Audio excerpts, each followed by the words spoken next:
Nous sommes au mois de novembre et là on peut continuer à faire des plantations. Alors c'est vrai qu'on a gagné un mois ou perdu un mois comme vous voulez. Le mois d'octobre était vraiment bizarre et c'est vrai que moi j'ai décalé mes plantations d'octobre à novembre parce que j'avais laissé sous ce tunnel les tomates. Alors bien sûr, comme je vous ai expliqué, je vais faire ces plantations sous tunnel.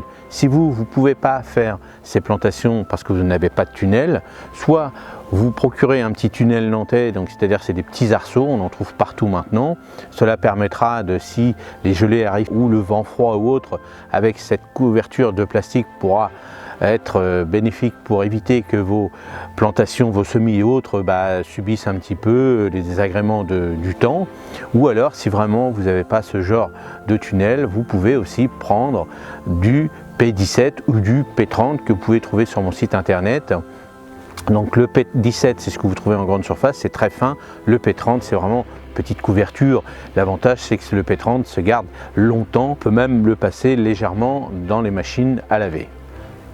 Ce que je vais vous montrer aujourd'hui, c'est la plantation de la mâche, des salades et des pieds de fraisier.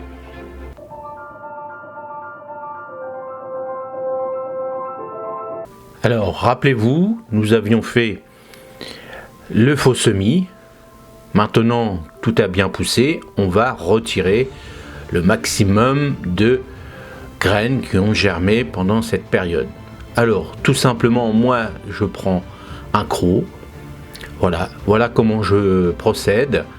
Alors, il faut dire que sous ce tunnel-là, le sol est rempli de compost. Rappelez-vous, l'année dernière, j'avais mis des feuilles, j'avais mis pas mal de gazon, pas mal de choses comme ça. Donc, sur cette partie-là, qui représente à peu près à peine 10 mètres carrés, le sol est très facile. Et vous allez voir que par la suite, je vais mettre des planches pour pouvoir marcher dessus parce qu'on s'enfonce facilement. Alors, voilà comment je procède. Donc bien sûr, j'enlève, je déracine, on va dire, les mauvaises herbes, alors les petites graines, parce que c'est vraiment léger. Rappelez-vous, je vous avais dit que c'était essentiellement des germinations de graines de tomates. Il y a quelques petites graines de radis qu'on germé aussi. Voilà, c'est pas des grosses racines, c'est pas des choses comme ça que j'ai sur cette parcelle. Si vous avez ce genre de grosses racines, style, on va dire, par exemple du pissenlit ou des choses comme ça, n'oubliez pas d'enlever le maximum de cette grosse racine, donc qui n'est pas toujours évidente à retirer, mais bon, essayez avec une bêche, par exemple, d'aller le plus profond possible pour pouvoir retirer cette grosse racine pivotante. Bien sûr, moi dans ce genre de sol, j'avais aussi des liserons, parce que cette partie-là avait été très tassée, j'avais passé il y a longtemps, c'est-à-dire que le terrain était quand même ingrat, avant de monter les tunnels, tout ça, j'avais labouré une seule fois pour vraiment décompacter ce sol qui était très compacté. Et malheureusement, maintenant, voilà, j'ai le retour de la manivelle qu'on pourrait dire, c'est qu'en dessous cette parcelle, je retrouve la semelle de labour. Et fur et à mesure, là ça fait à peu près à peine 2 ans que je pratique cette planche là sous ce tunnel, et fur et à mesure on va y arriver, il n'y a pas de souci. Mais c'est vrai que c'est marrant parce que je retrouve ce côté lamelle de semelle de labour compactée, vraiment très compactée. Alors ensuite, ce qu'on va faire maintenant que j'ai donné un petit coup de croc partout, on va laisser vraiment une journée pour que les graines, c'est-à-dire cette petite tige, soit comme il fait chaud sous le tunnel, je vais laisser 24 heures pour vraiment laisser sécher ces tiges de tomates et autres qu'il y a sur cette parcelle.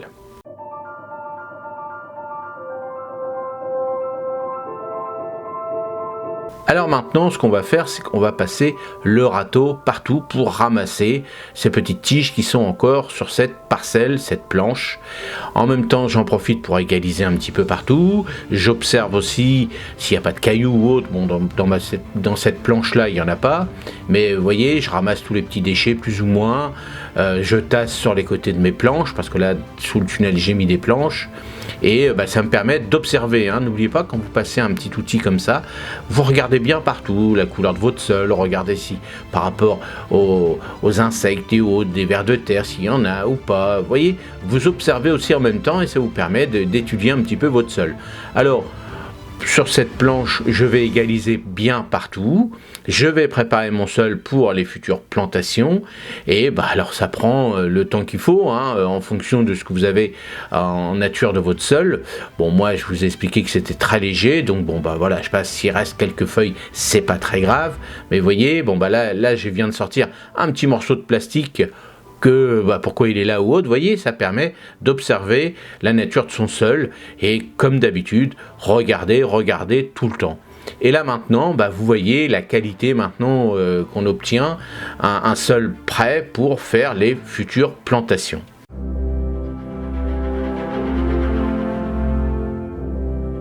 Comme je vous avais expliqué aussi, je vais planter des pieds de fraisier que j'ai récupérés, on appelle ça des stolons. Les stolons sont vraiment des petites tiges longues avec des petits pieds de fraisier. Donc comme j'avais planté l'année dernière pas mal de pieds de fraisier, j'ai récupéré ces stolons pour refaire une nouvelle plate-bande de fraisier et aussi compléter les manques de fraisier dans des petits trous qu'il y a un petit peu dans cette plate-bande. Donc je vais vous montrer cette plantation en racines nues. Vous pouvez le faire aussi en achat de godets comme vous voulez ou récupérer avec une petite motte de terre. Là c'est la bonne période pour planter des pieds de fraisier pour en avoir vraiment une grosse quantité au printemps 2023.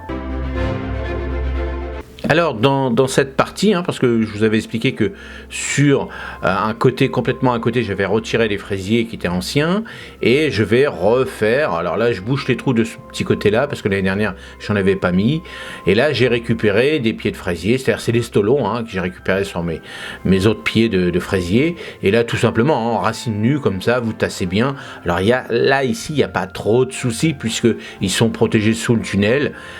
À l'intérieur, il n'y a pas de souci, mais à l'extérieur, c'est vrai que là, il faut vraiment faire attention par rapport, si chez vous il commence à geler, ne faites pas des plantations s'il gèle, malgré que le fraisier résiste bien à la gelée, mais quand c'est en racine nue, c'est un petit peu plus délicat. Donc s'il n'y a aucun souci, vous faites la même chose à l'extérieur. Si vous voulez faire des nouvelles rangées de plantations de fraisiers, il n'y a aucun souci, c'est la bonne période. Alors moi je bouche un peu les trous ici, je vais en mettre sur l'autre côté aussi de l'autre planche. Et vous voyez, j'ai utilisé des planches parce que là, comme j'ai bien travaillé mon sol, je fais attention de ne pas m'enfoncer. Vous voyez, j'ai retiré un peu quelques petites mauvaises graines, mauvaises herbes qui étaient encore restées là. C'est ce qu'il faut faire, parce que avec le râteau, on ne retire pas tout à 100%.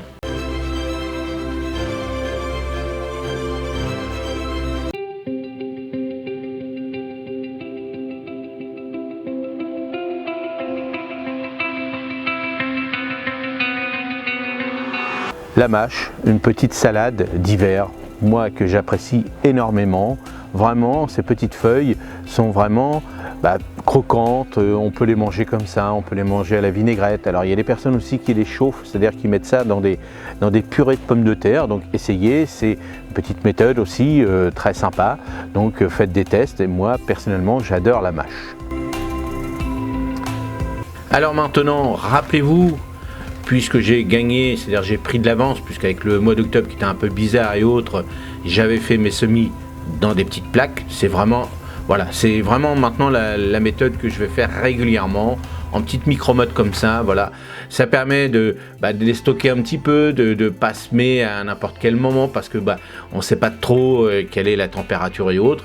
Donc les micro-mottes, c'est vraiment génial. Alors moi ce que j'ai installé, donc ces deux planches quand je vous ai montré tout à l'heure, et puis là vous voyez la mâche, là on la plante. Alors quand on fait un sillon, on essaye de pas trop mettre de graines. Là l'avantage avec les micro-mottes, on les plante à peu près tous les 5 cm à peu près. Alors là c'est pas très grave, même si vous mettez 8, si vous mettez moins, c'est pas grave, la mâche c'est pas délicate. L'avantage de la planter comme ça sous le tunnel, normalement je devrais avoir de la mâche tout l'hiver. Vous voyez là ce que j'ai fait, j'ai retiré une petite tige de rhizome, c'est-à-dire une tige de liseron qui était vraiment sur ce côté-là, vraiment sur le pignon là, il y avait vraiment pas mal de liserons parce que de l'autre côté c'était tassé, puis le liseron il a trouvé de se dire tiens, c'est quand même meilleur sous le tunnel, il fait plus chaud, donc je vais passer en dessous et puis je vais venir ici. Et comme c'était tassé, au fur et à mesure je l'ai enlevé. Là j'en ai de moins en moins quand même, mais j'en ai toujours, hein. Je peux vous dire que si je fais la même chose au printemps de ce côté-là, ma mâche serait complètement envahie de liserons parce que il va disparaître tout doucement, mais pas tout de suite. Alors, vous voyez comment j'ai fait, donc comment j'ai procédé. Donc, alors je sais plus combien je vais en planter à peu près, mais sur une plaque de 150, j'ai dû en faire à peu près 80 pieds à peu près. Donc ce qui me suffit moi pour ma consommation propre, personnelle. Alors ce que je fais moi, la mâche, quand je découpe, c'est-à-dire quand je coupe la mâche, les professionnels eux arrachent le pied et refondent la mâche un peu plus loin pour éviter une maladie. Nous, dans notre petite culture de particuliers, de petits amateurs, nous faisons simplement une coupe de feuilles. Donc vous voyez, maintenant on commence à les voir dans les grandes surfaces, parce que ça coûte cher de renouveler des semences de mâche. Donc maintenant on trouve, j'ai vu ça dans les catalogues, feuilles de mâche. Ils appellent plus ça de la mâche, ils appellent feuilles de mâche parce que les gars maintenant ils coupent et ils gardent le pied, et vous verrez que si vous faites la même chose que moi, l'avantage c'est que sur à peu près mes 80 plants de mâche que j'ai plantés, je vais pouvoir les consommer jusqu'au printemps l'année prochaine sans problème.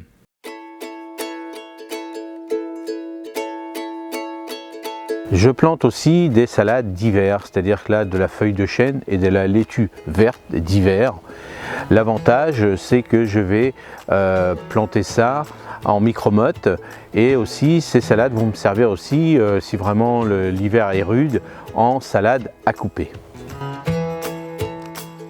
Nous allons maintenant planter les salades. Alors, comme je vous avais dit la semaine dernière, mes salades, eux, ont monté avec la chaleur qu'il y a eu, puisque je les avais laissées sous le tunnel. Je fais à l'ancienne, c'est-à-dire que avant, on n'avait pas des micromottes, on faisait ça directement en semis, sous un petit châssis, et puis les salades étaient un peu serrées et autres, et puis ce qu'on faisait c'est qu'on les rognait, c'est-à-dire voilà, comme ça, on les coupe. Alors on essaye de laisser un petit peu une feuille au cœur, si vous voulez, mais c'est pas nécessaire. Et l'avantage c'est que normalement ils vont reprendre vie. Donc voilà, je vais faire la même chose que j'ai planté à la mâche. Je mets mes planches pour éviter d'enfoncer mon sol, comme je vous avais dit que mon sol était très meuble. Et puis là j'y vais, je plante. Alors bien sûr, la salade, là je vais la mettre à peu près tous les 10-15 cm à peu près, parce que bon, je sais bien qu'à cette époque-là de l'année, c'est long d'avoir des pommes, donc c'est pour ça que j'ai choisi deux variétés, c'est-à-dire la première c'est de la feuille de chêne verte, c'est la plus costaud, et je sais que bon, ils vont pas faire des grosses salades, comme tous les ans c'est à peu près la même chose, mais en fonction du temps. Donc moi c'est surtout cette salade-là, je vais m'en servir surtout en salade à couper, une feuille de chêne à couper. Alors on verra bien en fonction du goût ce que ça donne. Personnellement, c'est vrai que les salades d'hiver, c'est pas terrible, c'est pour ça que je fais de la mâche. La mâche c'est vraiment une salade d'hiver, mais l'autre salade que je vais planter aussi, ça va être de la salade d'hiver, c'est-à-dire de la laitue d'hiver. Mais on verra bien, je sais bien qu'elle va pas forcément faire des pommes. Donc voilà, on va voir ce que ça donne, on va regarder, et puis là, choisissez vous les salades que vous voulez. Alors bien sûr, évitez tout ce qui va être salade de printemps ou des choses comme ça, choisissez surtout des salades costauds, parce que malgré que c'est sous un tunnel, sous ce tunnel-là, on appelle ça un tunnel froid, donc il peut geler. Donc c'est vrai que si vraiment j'entends la veille ou autre dans la semaine qui va geler, je mettrai un voile d'hivernage pour éviter qu'elle gèle, parce que les salades, n'oublions pas, ça gèle. Donc surtout si elle est vraiment bien avancée, le feuillage lui est rempli d'eau, donc si vraiment il y a un gros coup de gelée, ils vont, vos salades vont noircir et vont pas être belles. Donc avec un petit voile, moi je propose sur mon site internet un P30, donc c'est beaucoup plus grand que c'est-à-dire plus épais de ce que vous retrouvez dans les grandes surfaces, parce que vous trouvez ça en P17. Alors bien sûr, si vous avez un P17, vous pouvez le doubler, qui fera un P34 par exemple. Mais bon, l'avantage c'est qu'on oublie de faire des pliages ou autre. Moi avec mon P30, c'est vrai qu'il est un petit peu plus lourd. Alors si vraiment il est trop lourd par rapport à ce que je vais planter, je mets un petit arceau par exemple dessus. Mais bon, bien souvent on l'utilise juste pour une nuit et dans la journée c'est mieux de retirer le P17 ou le P30. Alors bien sûr, s'il ne gèle pas dans la journée chez vous. Alors maintenant, ce qu'on va faire, c'est qu'on va finir cette petite bande de plantes fraisier, comme je vous ai dit. Donc ça sera, cette bande-là va aller jusqu'au bout du tunnel. Hein. Donc là, je commence, au fur et à mesure, je récupère mes petits stolons qui étaient tout le long de cette planche-là. Donc là, vous voyez, tout simplement un trou, je tasse, et il n'y a pas de souci de ce côté-là. Alors les fraisiers, on les met tous les 25 cm, 30 cm à peu près. Bon, moi je les sers plus ou moins parce que bon, j'aime bien les fraisiers, donc si je peux avoir un pied de plus, bah c'est plus gourmand. Donc cette variété là que j'ai plantée, c'est de la Granto, une grosse fraise, mais il y a un petit peu de mélange aussi. J'avais des anciennes variétés, Merveille du marché ou un truc comme ça, donc peut-être qu'il s'est mélangé, mais c'est pas grave. L'avantage c'est que j'adore les fraises, donc l'année dernière c'est-à-dire cette année, je me suis régalé avec tous les pieds de fraisier que j'avais plantés sur ces deux plates-bandes de chaque côté, et je peux vous dire que franchement voilà, ça représente à peu près on va dire 30 mètres, un peu plus de 30 mètres de pieds de fraisier. Et 30 mètres, là on se régale, on fait des tartes, on peut faire les confitures, on peut déjà même on les mange comme ça avant qu'ils arrivent à la maison. Et voilà, je pense que moi le meilleur petit fruitier, c'est les fraisiers, c'est génial. Et puis aucun produit dessus et on se régale. Ensuite voilà ce que j'ai fait maintenant. Je vous montre un petit peu l'ensemble de cette planche, vous voyez. Alors voilà, la mâche, les plantes fraisiers, les salades que j'ai plantées, et maintenant ce qu'il faut faire, c'est bien arroser.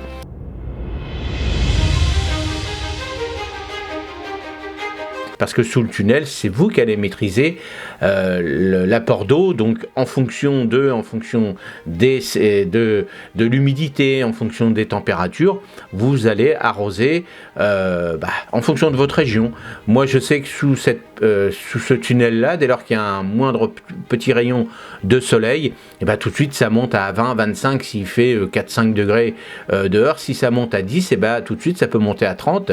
Donc surveillez, et surtout sur la nature de votre sol. Si vous avez un sol, là moi ici par exemple, comme je vous ai dit, c'est un bon compost de feuilles et autres, donc il sèche rapidement. Si vous, c'est un mélange de tout ça avec de l'argile garde un peu plus l'humidité, donc voyez, vous adaptez, vous faites des tests, vous regardez.